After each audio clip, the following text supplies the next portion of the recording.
Hey guys, and welcome to another brand new video. Today's video is my ARC August wrap-up video. It has been forever since I last did a wrap-up video. Let's see if I can remember how to do the wrap-up thing. I will link my ARC August TBR video down below so you guys can check that out if you haven't already.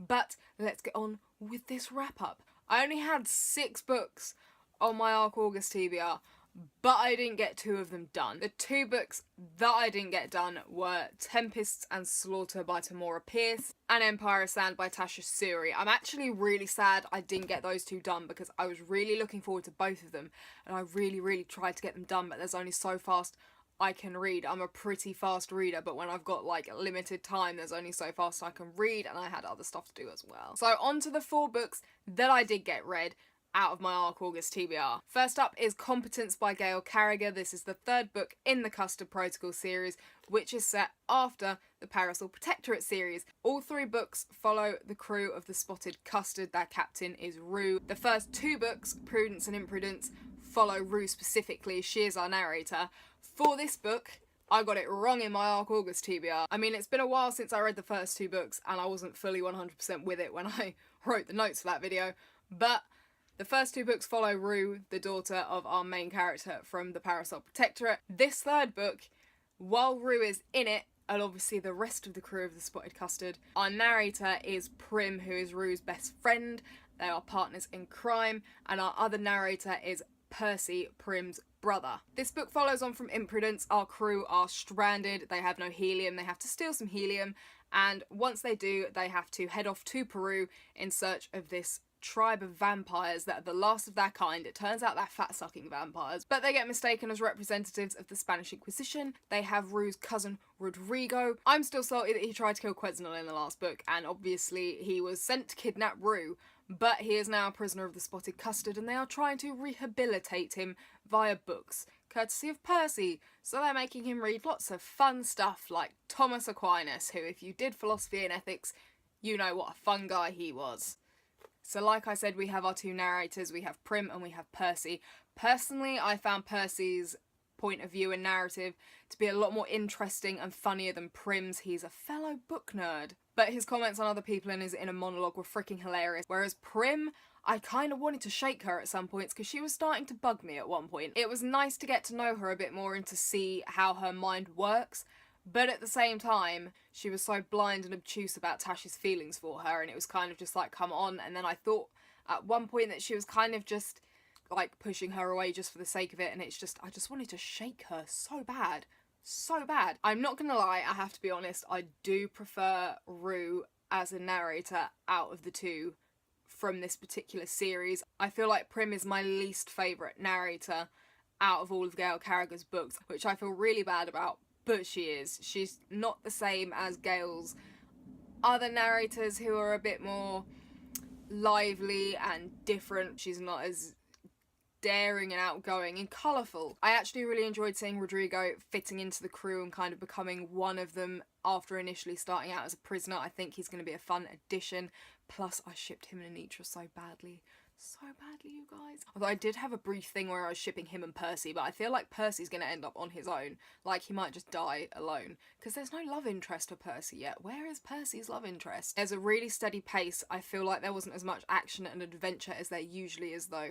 We spent a good chunk of the book on the way to Peru, and I feel like this book focused more on the romance, which is the one disappointment for me. The romance stuff is really good because there's a lot of LGBTQA rep in this book. We have a female-female romance, we have a trans character, and I really love that, and I really love Gail exploring that in that particular time period setting. If it had all been mixed in with the usual mix of stuff, it would have been a really great book, whereas I actually found myself kind of putting it down and walking away and kind of having to make myself pick it up a little bit, which is really unusual when it comes to Gail Carriger's books, and I'm just sad that the plot kind of took a back seat and was kind of let down a bit by the huge focus on the romance. I was also really sad that we didn't get to see more of Peru than we already did. We kind of spent most of the time travelling there, then we were there briefly, and then we were leaving again. But the book was really authentic as usual. There was a lot of research that went into it. You really get a feel for what the time period would have been like, even though obviously it's steampunk, so it's a bit AU. And there's a nice little twist at the end that I feel like is going to herald everything coming full circle for our characters, and I'm interested to see in the next book if we're going to go back to Rue as a narrator instead of Prim. I'm kind of hoping we are, like, or that we just have Percy, but I feel like it's probably going to be Prim again. All in all, I gave Competence a 4 stars out of 5 because I feel like there were a few things lacking and a few things suffered, and this book was more all about the romance than the usual mix of things, and I feel like the plot suffered. Next up is Heart of Thorns by Bree Barton. Our main character Mia is a hunter of the Gwyrach. The Gwyrach are women that can control flesh, blood, bone and breath all with one touch, so women have to go around the kingdom wearing gloves, and if you get caught you get your hand cut off and put in the king's little freaky hall of hands, because why not, I guess. She's trained all of her life to hunt the Gwyrach, but her father decides and announces to her that she's going to be marrying the prince, which she really doesn't particularly want to do. So she comes up with a plan to escape because she wants to get her and her sister to safety, but her sister doesn't want to leave. She doesn't want to leave her sister behind, so she stays. She's all set to go through with the wedding, and then basically Mia ends up finding out that she is actually a Gwyrach, the thing she hates most. And Gwyrach, obviously, as we have established, are not things that you want to be, and she and Prince Quinn basically end up going on the run, running away from his cousin who is hunting them down. I have to say, the synopsis that is on the back of the book, there's a lot more to it than that, and I've kind of elaborated a bit more just now, but the opening is really attention grabbing and it completely hooked me. I didn't get to read this in one sitting. I would have if I could have. I would have, but I had to read it in 2. But I completely whizzed through this book, and I'm desperately in need of book 2 now. Desperately, because that ending, you can't just leave me hanging like that with that kind of ending. It was uncalled for. What I will say is, at the beginning of the book, a few things were mentioned, and I kind of read them, and in my brain, I could see it playing out like, oh, okay, so that's going to have been what happened. That person's going to be this, that person's going to be that. And I thought, within the first few pages, that I had the whole book figured out, and I was a bit like, great, okay. Carry on reading just to see, but it was completely different. Everything that I thought was going to happen and I thought was going to come out never actually did. So basically what I'm saying is, I started out reading this thinking, great, this is a book that's like everything else, I know exactly what's going to happen, and the book was like, no, you know nothing. And I ended up being surprised so many times while I was reading this. Mia and Quinn were really great main characters. I freaking loved how awkward they were at the beginning when they were talking to each other. So awkward, like having a conversation about their buckles and how shiny they were. Awkward, like I got second-hand embarrassment and I was cringing just reading that scene. But it was funny, and it was really great seeing their relationship kind of grow and develop as they had to survive with each other and go on this journey together. And you see the trust build up between them, you see them bond, you obviously see the romance develop, and I feel like it developed at a really nice pace. It wasn't in your face, it wasn't overly fast, it was just at a nice steady pace to match the plot. The interesting thing about Mia is that she's really practical and she's really science minded. She does a lot of anatomy because that's how she learned how to hunt the Gwyrach, and so the fact that she has this magic, and this magic is kind of fueled by feelings and love, made it really interesting to see her not only struggle with the fact that she is now a Gwyrach, but struggling with how to use her power because she is so science-minded and practical. It's kind of at odds with the magic, and I found that to be a really interesting trait in our character. But she does go through a lot this book, and I feel like she comes out on the other side a stronger person, and I can't say anything without spoiling. The next book's going to be interesting for her, shall we say. As for Quinn, he's quite cold and aloof in the beginning, but he gradually warms up and you get to see more and more of him. I initially was like, wow, I'm not going to like you, you're going to be a pain in the arse, but then I ended up really liking him by the end, although I was kind of sighing a little bit in disappointment at the end because it was like, Quinn, my dude, you know she didn't do it on purpose, you know that he's having his moment, so leave him. I enjoyed the different mystery elements and trying to put the pieces together.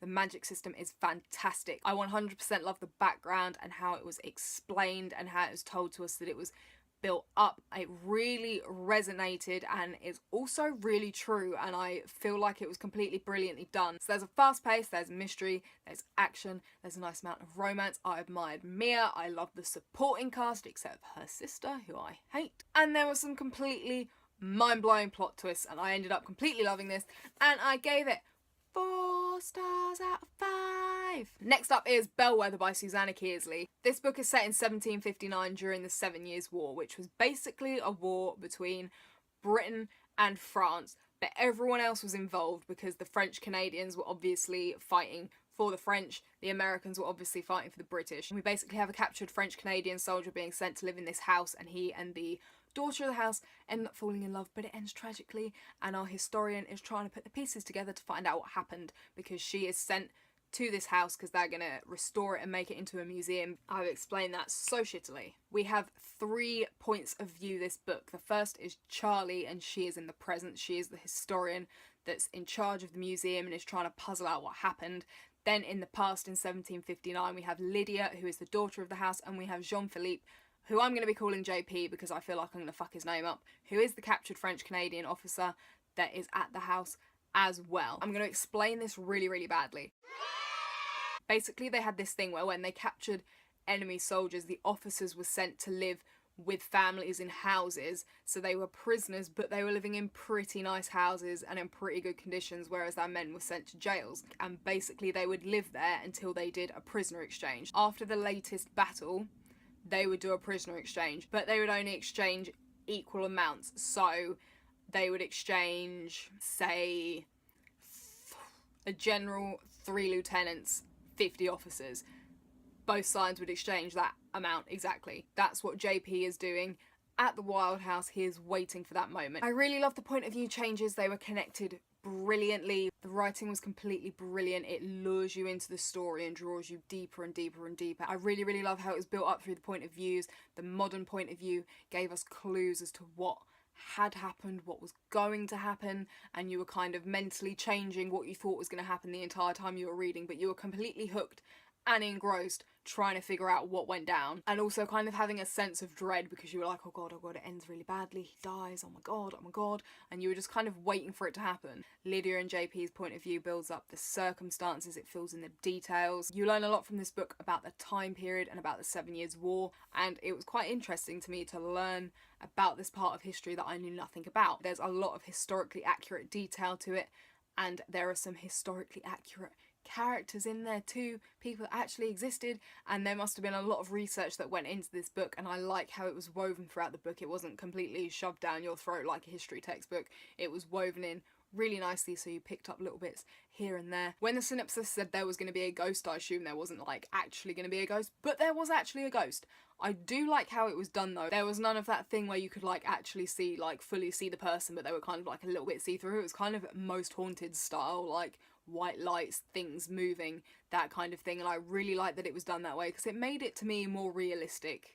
One thing that I did really like was how we would see what happened in the past, and then in the present we would see Charlie trying to figure it out and put the pieces together, but she wasn't getting the whole story. So she was getting, this person was here at this point and then this person went this way, so this must have happened, but she wasn't getting all of the details and everything. It's kind of like when you go on Ancestry and you add family members to the tree, you get the name, you get who they married, you get the basic bare details, but all of the other information like who they were, what the exact circumstances are, gets missed out. And I really liked how it was done in this book, and it showed that while you may think you know what happened in the past just from reading records or all that kind of stuff, you don't actually know fully what happened. It really, really, really pulled me in, and I just completely could not stop reading it, and I was furiously turning pages. It had a really fantastic ending, and I loved how everything came together and how everything was resolved,